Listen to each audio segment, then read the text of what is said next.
masuk Islam. Mudah-mudahan juga si Ahok tanpa malu dan Pak Jesi juga mau masuk ke dalam agama Islam. Di sini saya ingin menceritakan kenapa saya masuk Islam terakhir. Juga saya berdoa karena saya baca hadis riwayat lain, hadis riwayat Muslim, artinya seorang mu'alaf kalau berdoa untuk pribadi kurang dikabul. Tapi kalau seorang mu'alaf berdoa untuk kaum muslimin dan muslimat lainnya, insya Allah tidak ada penolakan, tidak ada penundaan, tidak ada ujian. Hari itu juga akan dikabulkan. Mudah-mudahan doa saya untuk saudara-saudara semua. Dan lain kita doakan saya Pak, agar saya bermati dalam agama Islam apapun yang terjadi. Saya masuk agama Islam bukan karena materi. Saya masuk Islam bukan karena duniawi. Saya masuk agama Islam bukan dipaksa. Saya masuk ke dalam agama Islam bukan terpaksa. Saya masuk dalam agama Islam bukan sering mendengar ceramah Islam di masjid, di televisi, di radio. Saya masuk Islam bukan karena hasil debat. Saya juga masuk Islam bukan karena sering baca-baca buku Islam. Tapi inilah yang saya akan siarkan, bahwasanya umat Islam pada umumnya, seluruhnya dunia, kalau meninggal dunia atau mati tetap dijamin masuk surga. Kenapa saya bisa ngomong demikian? Karena saya orang yang pernah mengalami 39 jam meninggal dunia dan hidup kembali. Itu dasar saya masuk Islam. Saya mengalami mati suri. Mulai dari sekarang saya ingin cerita pengalaman saya untuk mati suri saya. Kenapa? Minta izin dari sekarang 10 menit. Kira-kira ada waktu tak Pak? Ya. Jadi saya meninggal dunia itu kenapa? Bukan karena sakit, bukan karena kecelakaan. Kejadiannya lagi makan siang. Kejadiannya sebab saya masuk Islam bulan Februari tahun 2016. Masuk Islam tanggal 5 April kemarin Pak. Kenapa? Saya meninggal dunia lagi makan siang Pak. Tiba-tiba lagi sedang makan siang jatuh, kesadarkan diri. Istri ribut, tetangga ribut. Saya buru-buru dibawa ke rumah sakit Santa Carlos. Rumah sakit Santa Carlos itu Pak di Jalan Keramat Raya Pak, Salemba Raya, depan Universitas Indonesia. Dibawa ke sana saya, apa kata dokter? Bu, ini laki ibu, tetangga saya menyaksikan, ini sudah meninggal dunia dalam perjalanan. Didetak Pak, jatuh Pak, nggak ada. Saya lupa. Buru-buru saya bertolak, dapat beberapa jam kemudian ditolak. Tes saya disemayamkan di rumah duka di mana? Di rumah mertua saya. Saya sudah sempat masuk peti mati Pak. Kayak kulkas pintu 2, badan tertutup, muka terbuka. Untungnya pada saat itu saya belum diformalin. Kalau diformalin mungkin mati selama-lamanya. Ya, karena kalau orang Kristen itu mati lama dikubur kenapa Pak? Ada yang tahu? Ada yang tahu ya, ilmu saya dari agama baik. Jadi kalau orang meninggal, orang Kristen lama dikubur bukan menungguin keluarganya, karena acara gereja dilimpahkan ke rumah duka. Arti hari Jumat di besok Sabtu ada acara di rumah mayat, namanya acara hidup jemaat puji-pujian. Besok ada lagi acara, besok udah selesai acara baru dikubur. Beda dengan orang Islam. Orang Islam mati pagi, sore dikubur, gitu kan Pak? Karena Islam menetapkan adab kebersihan dan kemanusiaan. Ini mayat dikubur dulu, baru acara mayat. Ada yang pakai 3 hari, 7 hari, 30 hari. Tetangga saya, orang Islam begitu. Ini mayat dikubur dulu, habis dikubur baru acara mayat. Makanya orang Kristen kalau habis dikubur ini jasad ini sepi.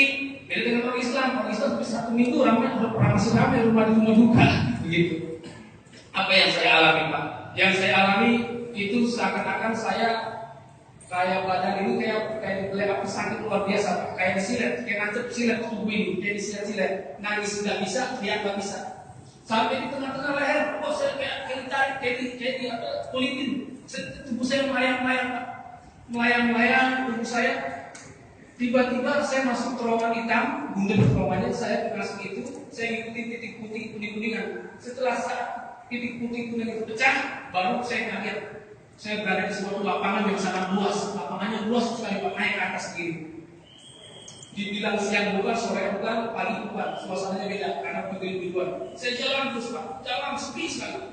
Nah, pada saat jalan di tengah-tengah, itu baru saya nemuin orang, bukannya miliaran, triliunan. Banyak orang manusia berkumpul di situ. Yang saya bingung, orang-orang di lapangan sana nggak ada yang pakai baju batik, nggak ada yang pakai kemeja, nggak ada yang pakai kaos, nggak ada yang pakai baju, nggak ada yang pakai celana, nggak ada yang pakai kain, nggak ada yang pakai peci, nggak ada yang pakai. Semua sama pakaiannya, seperti orang yang pergi haji pakai cukup kain ini begini. Dilipin kain apa namanya? Ihram ya, ihram. Semua. Dan akhirnya lagi di lapangan tersebut saya nggak pernah nemuin anak-anak atau usia mereka muda-muda semua di lapangan tersebut. Muda semua.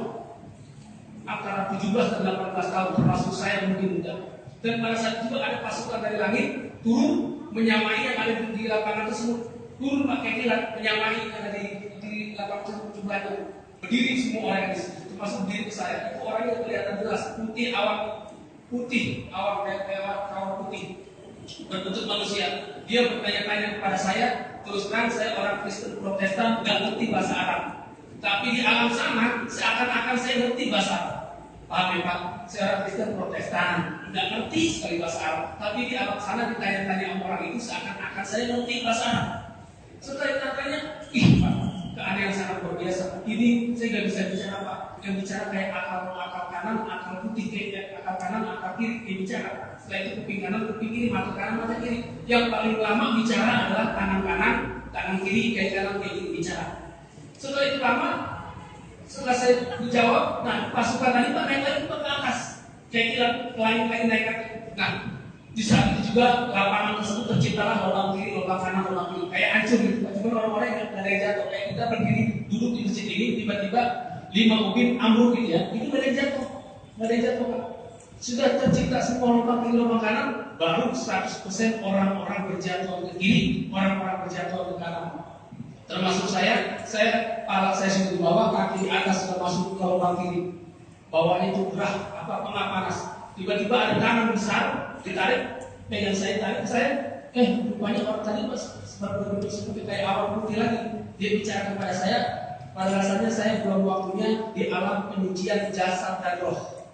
Paham ya Pak? Di tempat alam penyucian jasad dan roh. Seandainya saya masuk ke sebelah kiri, ini saya abadi selama-lamanya. Walaupun mereka di sebelah kiri ini ada golongan orang yang baik, yang sosial, yang rajin ibadah, yang suka nolong, tapi abadi selama-lamanya. Siapa mereka? Mereka cuma punya satu kasus dengan Tuhan. Apa kasusnya? Mereka ini adalah orang yang menentang dan selalu menduakan Allah. Nah orang di sebelah kanan, walaupun mereka beratus-ratus hari, berjuta-juta hari, bahkan berjuta-juta bulan, pun bahkan berjuta-juta tahun, tapi mereka punya dosa sebesar apapun, di luar menduakan, mereka ini tetap dijamin untuk masuk pintu 8 di antara yang 8. Saya lihat Pak, pintu 8 tinggi, Monas lebih tinggi lagi. Pintunya warnanya hijau kehitam hitam mengeluarkan bau harum, tertutup rapat. Setelah saya masuk Islam, itu yang dinamakan pintu Ariel, pintu surga. Rupanya umat Islam sesuai dengan janji Rasul Muhammad SAW. Setelah saya masuk Islam, saya tahu benar orang Islam dijamin masuk surga. Saya bingung sih, kenapa sih Islam teroris? Sebelumnya gitu Pak, saya menganggap Islam itu teroris. Yang orang teroris itu salah. Apa yang jadi teroris? Nggak usah jadi teroris udah dijamin masuk Islam, ya benar Pak? Ya kan? Nggak usah jadi teroris, udah dijamin masuk Islam. Nah setelah itu Pak, saya usap muka saya, tiba-tiba saya melayang-layang. Saya kayak celentang Pak, gini Pak. Bangkit dari kematian Pak, saya bangkit dari kematian. Yang banyak juga sih orang yang lari sampai kaca mau pecah, utang-utang. Padahal saya terus terang Pak, selama mengalami kematian itu gak 100% banget. Kecuali orang Islam kalau dipocok bangun sering. Nah kalau orang Islam mati saya pakai jaket Pak, ganteng. Jelas, malam-malam hari datang satu jemaat gereja cabang dan pusat termasuk New York Perikatan, cuma Ahok yang datang karena gubernur DKI lagi ada acara mungkin. Datang Keramat Jati sama pendeta, pada hukum. Saya disuruh ceritain sama pendeta, Pak bahaya kalau saya ceritain aja apa ada. Saya ceritain lebih daripada ini. Setelah selesai buka jemaat merah, pendeta bilang, para jemaat sekalian, Pak Wenas ini bukan mengalami perjalanan roh, melainkan sedang dipuji oleh Bapak kita. Bapak kita ini Islam itu Allah. Oleh Tuhan Yesus sedang dibawa ke alam iblis. Maksud pendeta tujuannya supaya jangan ini jemaat pengaruh sama saya, ya kan Pak?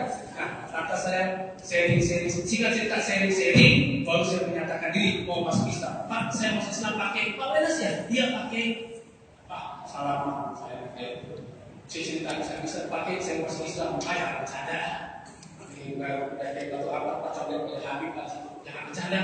Benar masuk Islam, itu saya cerita.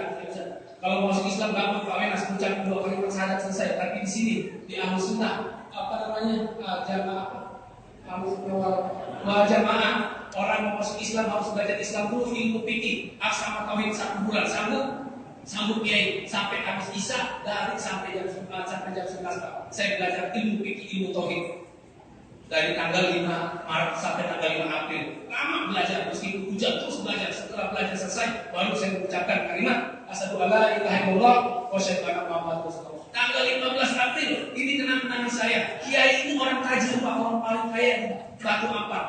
Karena kontrakannya di sana sampai 50 lebih.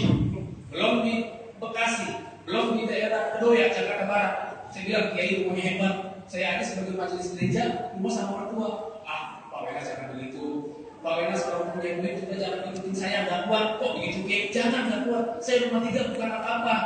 Karena ngejalanin sunnah, maksudnya istri saya 3. Saya kenang-kenangan Pak, tanggal 15 April Pak, habis sholat subuh dikasih makan Pak yang enak-enak, itu soalnya Pak Kiai. Dikasih nasi putih, ayam bakar, ayam goreng, buah-buahan. Dikasih makan enak. Pak Kiai udah kenyang, minum yang banyak, makan buah-buahannya. Pak Kiai udah kenyang, belum. Pak Wenas sudah kenyang, udah minum yang banyak. Saya minum. Ada apa Pak Kiai? Hari ini, detik ini juga ente aneh kita di sunnah. Habis makan yang enak-enak di sunnah Pak. Pak Kiai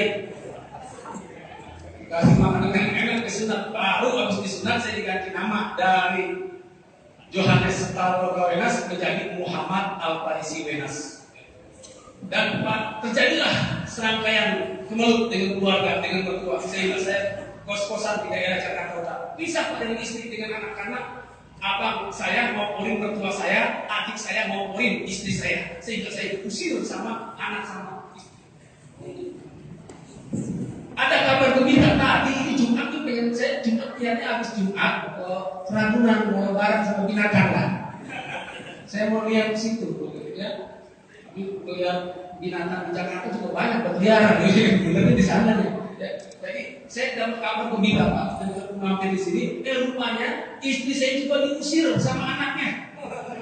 Kenapa istri saya mengusir dia begini? Rupanya Pak ada rencana istri saya juga mau masuk dalam agama Islam habis lebaran. Istri saya ada di daerah Tangerang, Kota Bumi, di tempat pembantunya yang orang Islam bersama pembantunya. Insya Allah Kiai habis dari Cirebon dan di Jakarta mau diislamkan. Entah kapan, mungkin tanggal 10 tanggal pertengahan dari tanggal 7 tanggal 15 mungkin Kiai baru pulang dari Cirebon. Diislamkanlah istri saya. Mudah-mudahan istri juga saya masuk Islam. Saya bilang sama istri saya, kalau kamu masuk Islam ada hadiah dari saya untuk kamu. Nanti kalau kamu udah diislamkan dan kita sudah dinikahkan lagi, saya kasih. Kamu harus masuk Islam, Pak, mungkin saya dinikahin lagi, Pak. Kami tidak bisa pakai.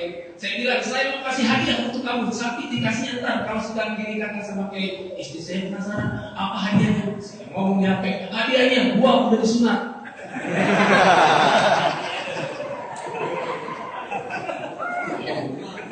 Jadi kita gak lama-lama Pak, doain saya Pak agar saya mengandalkan agama Islam. Habis dari sini saya langsung Tangerang. Jadi dia itu Ragunan, mau ngilang stres, Ragunan, banyak HP, banyak SMS. Pak Wenas balik lagi, pimpin kami di gereja.